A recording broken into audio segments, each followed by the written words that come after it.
leading up into the game. I thought the guys have been detailed during the week.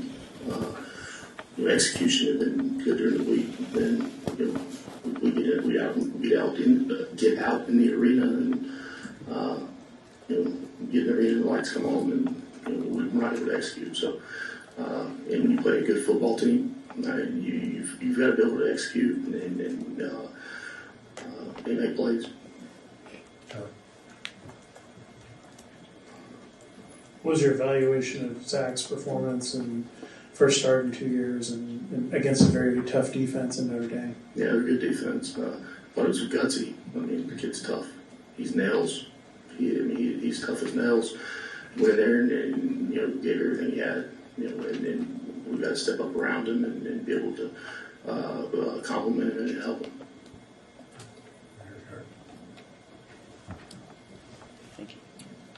Kai, also, he didn't suit up today. What did you make of the replacements who came in, played for him in this one, and then is there any update on his status for moving forward? Yeah, we won't have any updates on anybody. I haven't talked to the trainers yet, really from today, with any of those guys. The guys that played, Tajay and EJ played today in his place. We'll look at the tape and see. And see really how those guys did and what they need to improve on, what they need to get better at. But stepping in, I don't think that it was too big for them. They both played football. They both played a lot of snaps. EJ's been hurt early on, so getting him back in there. But last week, I think it was last week, it was the first game back. We'll evaluate it and see where they're at. But I thought the D-line played hard. I thought they affected the game in some ways. But then there was too many missed tackles at the second and third level. Right.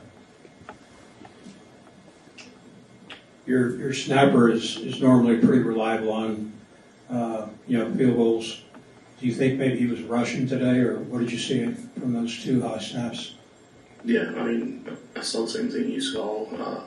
Again, we missed 2 field goals, and that goes with everybody and everything. I'm not going to say anything about one individual player, until we can see it and see why it was and what happened. But today we missed 2 field goals, and were critical times. Coach, you talked about from a defense perspective, missing tackles. Was it like toward the end of the second half? Was it exhaustion? Was it just fundamentals? What was it on that the second and third level? Yeah, well, really, the big ones were in the first half. That was one where they extended a lot of drives, a lot of hidden yardage that was very. You have a chance to get a guy down for 2 or 3, 2 or 3 yard gain. They ended up getting 9, 12, 14 yards. That's where a lot of the yardage came from. And it was really in the first half. I thought they came down and started supporting harder and faster in the second half. Once you reach your keys and see what it is, you got to be able to transition. And I told them at halftime, I said we were tentative, like very tentative, and like coming up and waiting to see what they were going to do. We got to go take our shots. All right, we got to be aggressive in nothing and trust the other 10 guys are coming behind you to help you.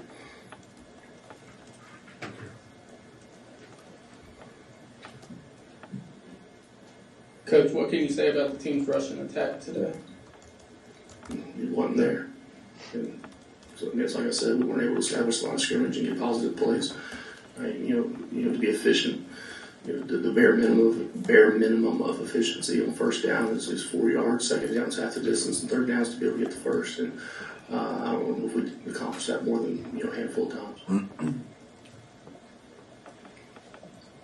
Coach, Warren Burrow intercepted pass from Riley Leonard, so the team's gone on takeaway in each of the past 3 games. What do you think has led to this increase after a slow start in takeaways?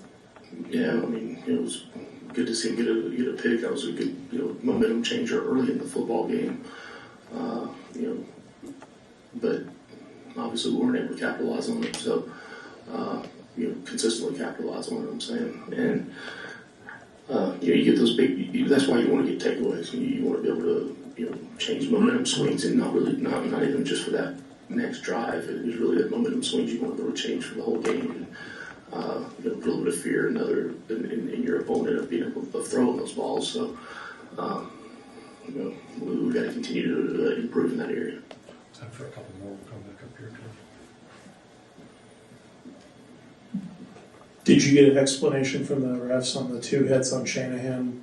Those are both kind of momentum killers. One of them he got pulled to the ground by a guy falling down, and then the other one would have been, even if it was just a roughing, would have resulted in the first down because I think you were in 4th and short. Did they say anything to you? Because it seemed like by the letter of the law they were both roughing. Yeah, we speak after every one of those situations. We communicate with each other, but I'm never going to say anything about officiating. After a football game. Chad, if you could wrap us up, we've got players then.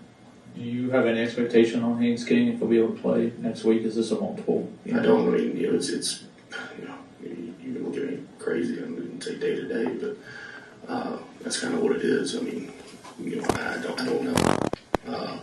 Don't know where he's at. As far as it's not a season-ending thing. I can tell you that it's not a season-ending injury. It's going to depend a lot upon just how quickly he can rehab and become ready to roll. Thank you, Coach. That's it.